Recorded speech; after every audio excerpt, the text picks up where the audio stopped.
Bienvenue à tous et à toutes dans ce partage que nous faisons avec vous aujourd'hui, que nous allons évoquer la nouvelle naissance.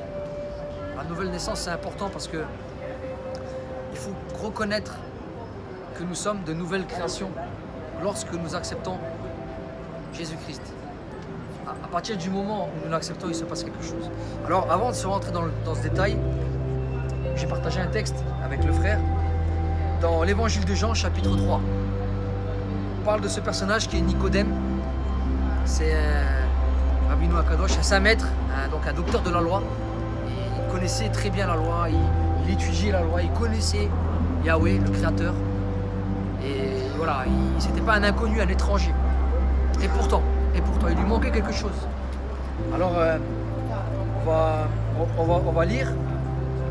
Si tu veux bien lire, frère, à haute voix pour que les auditeurs entendent. Donc je lis la parole du Seigneur dans le livre de Jean 3, à partir du verset 1.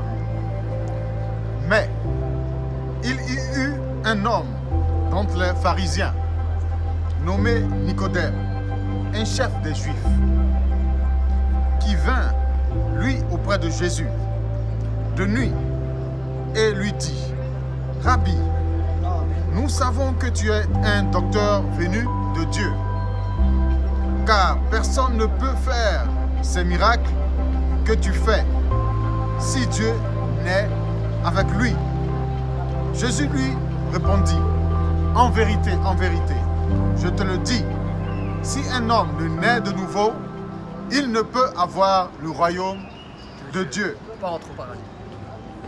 Nicodème lui dit, « Comment un homme peut-il naître quand il est vieux?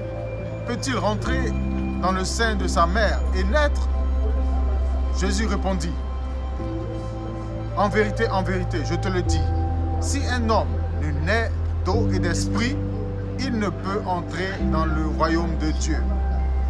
Ce qui est né de la chair est chair, ce qui est né de l'esprit est esprit. » La naissance de l'esprit. Ne t'étonne pas que je t'ai dit, il faut que vous naissiez de nouveau. Le vent souffle où il veut, et tu en entends le bruit, mais tu ne sais d'où il vient, ni où il va.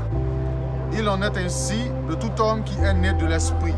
Alors nous avons eu ici le passage de Jean chapitre 3, il dit dans la parole, ce qui est né de la chair est de la chair, et ce qui est né de l'esprit est de l'esprit.